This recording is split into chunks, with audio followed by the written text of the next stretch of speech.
Hi, my name is Zia Anker, and I am the director and co-writer of my first film. And I'm Odessa Young, and I play Vida in my first film. At a restaurant in Greenpoint? Yeah. Was that the first time? Yes. We met long before that and long after that in the grand scheme of the world. Centuries ago. Yeah. The Greenpoint. Millions Greenpoint feels really Greenpoint. not important to the story. But we spent months and months and months in my apartment. Yeah. I told her my whole life. And I guess you diligently wrote everything. Yeah, I told her my whole life. I could write the Zia Anker biography. Yeah. But I could write the Odessa Young biography at this point. So, that's kind of how it goes. Barnes & Noble next year. Yeah. So the film started in 2010 when I set out to make my first feature film. And it didn't go as planned. Like most people's first feature films didn't go as planned. And then in 2018, I started to do a performance called My First Film that recounted the making of that initial 2010 film. And then in 2020, I began to write that into a feature-length script and start to think about who I wanted to work with. And then in 2022, I found Odessa, who I desperately wanted to work with. And we shot it, the feature-length film, based on the performance about making the first film in 2022. In 2022, and then I've been working with some incredible editors ever since, and we just finished it. And she didn't let me watch the movie until we were already shooting our movie. Well, it's bad. The first film was bad, so I didn't want Odessa to think I was a bad filmmaker. You could never.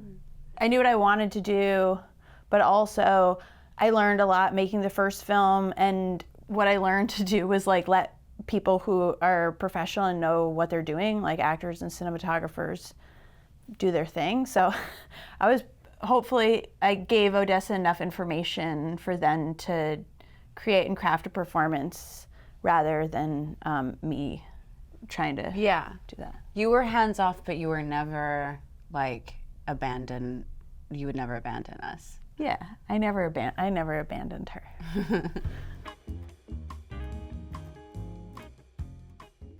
It's so weird because so much of the script of this film is about memories of making the first film. These are memories that I don't have because I wasn't there. But now when I remember back to our film, all I think about is the bread pudding, which is a huge thing in the film about the first film. But I remember it now as me about our film. But it also got cut from the film.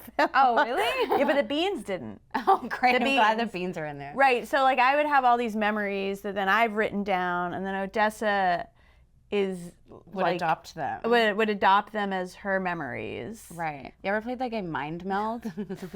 Oh yeah, we played that a lot on set. We basically look at each other and we try to settle on the same word in a short amount of time. We'll do it. 1, 2, 3, red. Guitar. 1, 2, 3, heart. AC/DC. 1, 2, 3. Wait, I'm not ready yet. We could be here for a long time. Yeah. I mean, I've had a lot of different theories on storytelling, which is so ridiculous because they come and they go. They really come and they go. But I think at the heart of it all, I think about storytelling mostly just from my own experience, how big of a divide there is between my experience and what traditional movies are. With my first film, a huge amount of the time spent editing was figuring out how to take everything that I had learned in the performance, everything that I had learned on set, everything, all the images that we had captured, including everything that we had captured starting in 2010, and take that whole experience and bring it to this kind of experience that was not traditional cinema, but that one could sit down and watch it and understand what I was trying to say.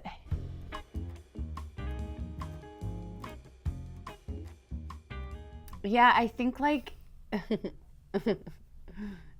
The energy level, because Because you're not on I don't take Adderall all the time. I don't take it anymore. But there's it's like an operative part of the film that like Vita isn't on a lot of Adderall. And I think that trying to just kind of like muster that level of like clenched intensity was, to be quite honest, like quite challenging to keep that up throughout each and every take, and to like be continuously kind of trying to raise the energy in the room and in the scenes because of that. Because I think so much of her character is like every decision that she makes, everything that she says, everything that she does is like informed by the Adderall. yes.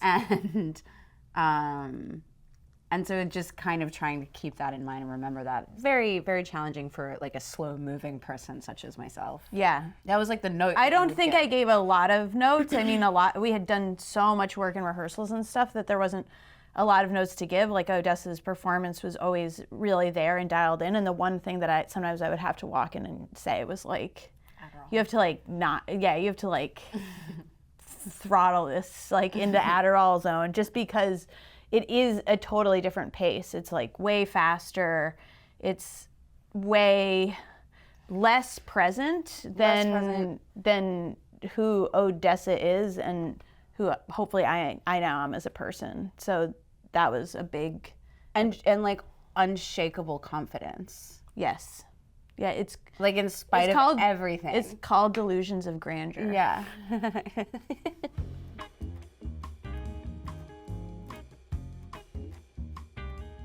I mean, I was only really able to write from my experience. But that being said, I knew that like we're watching people are going to be ultimately watching this as a finished film.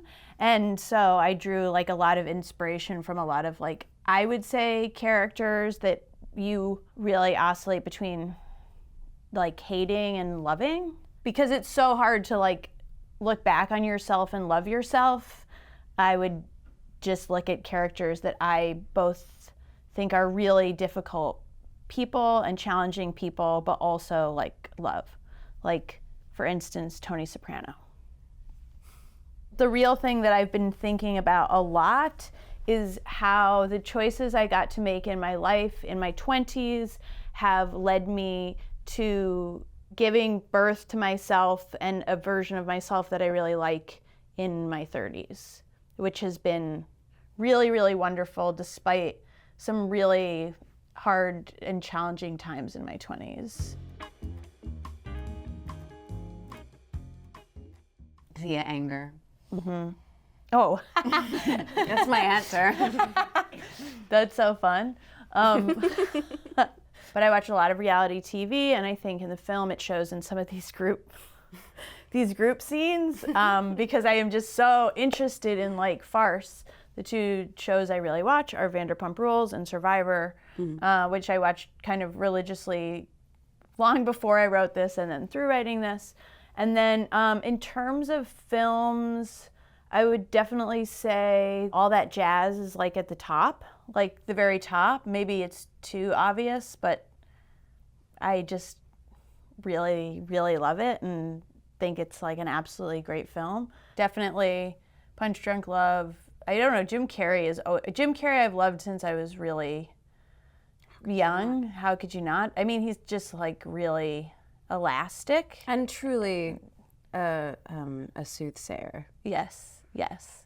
Everything was always leading back to this like very physical comedy, that farcical thing, that like larger than life.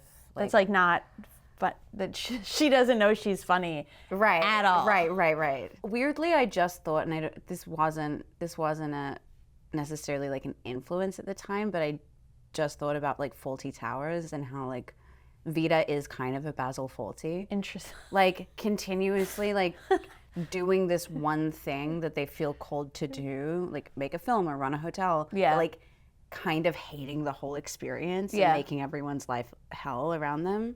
Yeah, I mean, you saying that also reminds me that like of like Don Draper's Eternal Return, which is like, but like the guy just can't stop like RT. fucking people other than his wife and getting wasted. Yeah, he just can't stop. And I kept thinking when we were there, because we went back to my hometown, I was like, oh my God, like, why am I always in my hometown shooting a film? Like, what did I do? What did you do to That was my yourself? eternal return. Yeah. I hope if the audience takes away one thing, it is to look at their own life and anything that they may have like deeply failed at with a bit more like peace and compassion. And, you know, they can leave it there or they can investigate it more. But for me, that was like the most exciting part of this process. I mean, I can't beat that answer, but try. okay. I think that any movie that is either directly or indirectly about the creative process, I find to be, or at least I would hope, is inspiring. Something that I really loved about it is that Zia has always given herself permission to be an artist, and I think that that's a really difficult thing to do. And the movie is kind of a bit of an exploration of like what can happen when you don't have to question that part of yourself anymore, when you just accept that you are an artist. And that's what I like about it, and I think that's what I would hope people who want to create, who feel called to create, as Shia LaBeouf says, just do it. No, don't. Sorry. My first film is streaming exclusively on MUBI now. We hope you enjoyed the film.